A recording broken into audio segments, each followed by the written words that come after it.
Hurricane Helene and Hurricane Milton will affect commodities and the supply chain, or will it?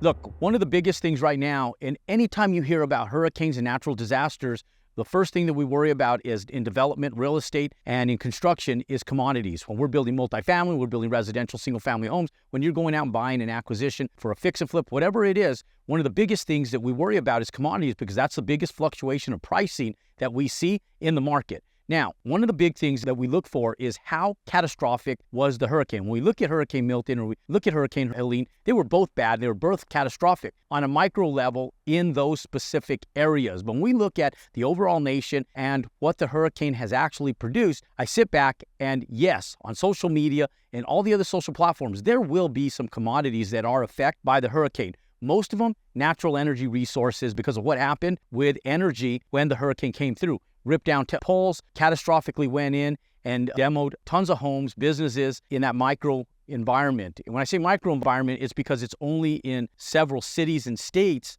throughout the United States. Now, when we look at it from a macro level, macro being like nationwide, and we look at it worldwide, it won't affect us like the mainstream media is promoting right now. So if you're a builder, if you're an investor, if you're looking at this right now, let me give you a little bit of the research that I've done in real life to be able to go in and understand how commodities will be affected. When we look at apartment complexes that are being built, and I have 5 of them that are nearing construction right now that we're pulling out of the ground, equivalent to over $200 million of ground-up development and construction expenses, we are concerned because we sit back and say, if there's a 10%, 15%, 20% variable in commodities, and if 1/3 of our overall cost comes from materials in itself, that means that we could see an increase of over $5 million on $50 million worth of commodities. If there's $100 million worth of commodities that are in those builds, we might see as much as a $10 million variance in just commodities alone.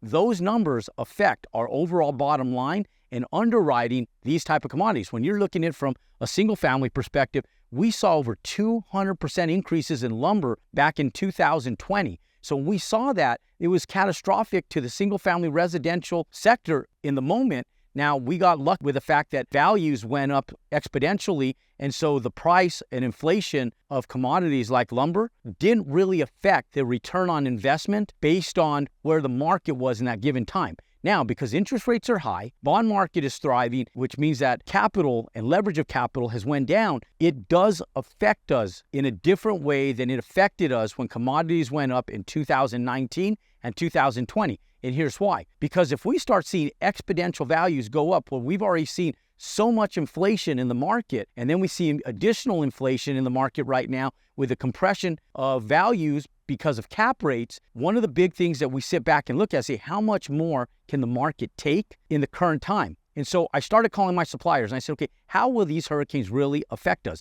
And so I started calling Boise, being one of the largest lumber suppliers in the Southwest, and I wanted to see what the largest lumber suppliers actually had to say. So I called our local distributors and I talked to 3 different local distributors, which are the 3 largest local lumber distributors in the Southwest. And then our big national distributors, I called one of them and I wanted to see if there was a consistency in what they told me. And congruently across all 4 phone calls, I got the same thing. They said, Jerome, as catastrophic as the hurricanes were, it's not a large enough reason to increase the price and the expense of commodities. We might see a 3 to 8% commodity increases temporarily, but that will be about all we'll see in the market, at least in their near future projections. And here's why. What the suppliers told me directly, not research going through social media, what I was told by the suppliers themselves and the supply chain of those that are actually seeing it on the forefront, is that there was not enough damage to affect it. Now, what they did tell me,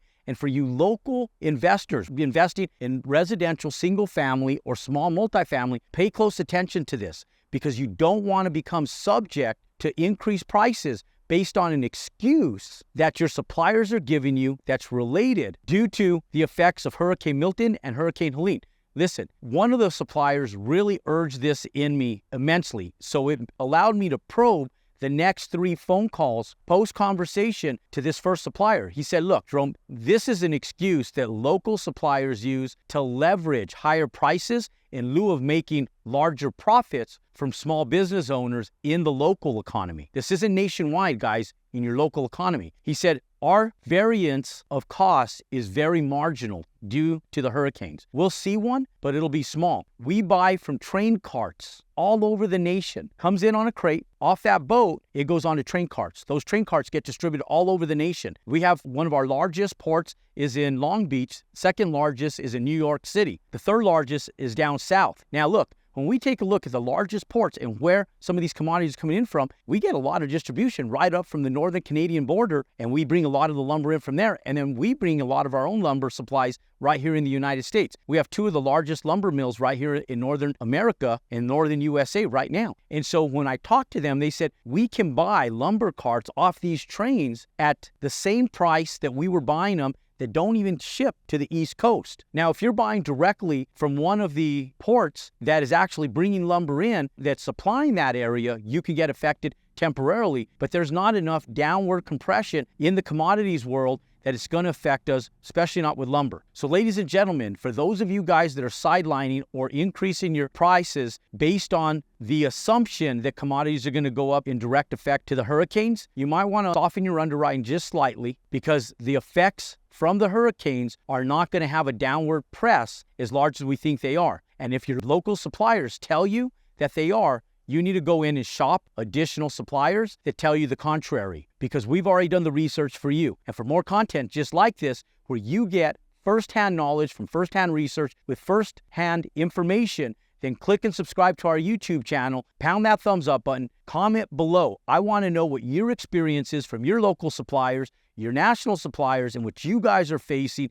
in your local communities nationwide down below. Comment, click and subscribe, and for more information just like this, I look forward to seeing you guys next time. I'm going to put a market update as a recommendation to this video that you can click, watch, and understand what's happening with banking, lending, and construction and development right now in real estate and investing in your local market nationwide. Thank you guys, and God bless.